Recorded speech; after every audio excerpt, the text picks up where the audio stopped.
ধন্যবাদ দিছোঁ ইমান প্ৰতিকূল বতৰৰ মাজতো যে আপোনালোকে হ'লেও আমাৰ বাবে অপেক্ষা কৰি আছে বা এতিয়াও অংশগ্ৰহণ কৰি আছে তাৰ বাবে বহুত ধন্যবাদ জনাইছোঁ। আমি অহাটো কিহৰ কাৰণে আহিছোঁ আপোনালোকে সেইটোতো গমেই পাইছে যে আগন্তুক যি 9 তাৰিখে বিধানসভা নিৰ্বাচন আহি আছে সেই নিৰ্বাচনৰ বাবে আমি আহিছোঁ। আমাৰ মাজত আজি এই নিৰ্বাচনী সভাত বিশেষভাৱে আমাৰ মাজত আজি আমি পাইছোঁ জননেতা নাৰায়ণ ডেকা দেৱৰ সহধৰ্মিনী মামণি ডেকা বাইদেউ, নাৰায়ণ ডেকা দেৱৰ ভগ্নী মামণি ডেকা বাইদেউ, আমাৰ মুকালমা জাগাৰা জিলা পৰিষদৰ সদস্য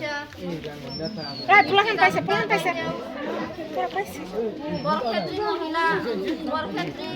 মহিলা মৰ্চাৰ সভানেত্ৰী গীতা ডেকা বাইদেউ,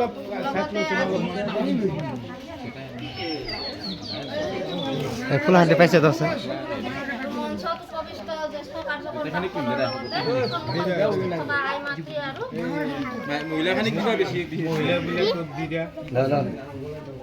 যিহেতু আগন্তুক বিধানসভা নিৰ্বাচন আমাকো যিহেতু আপোনালোকে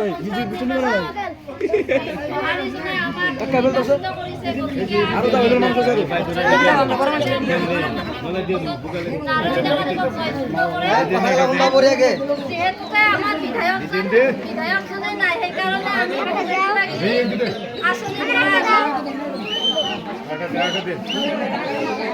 আমি হাল্লা কৰে না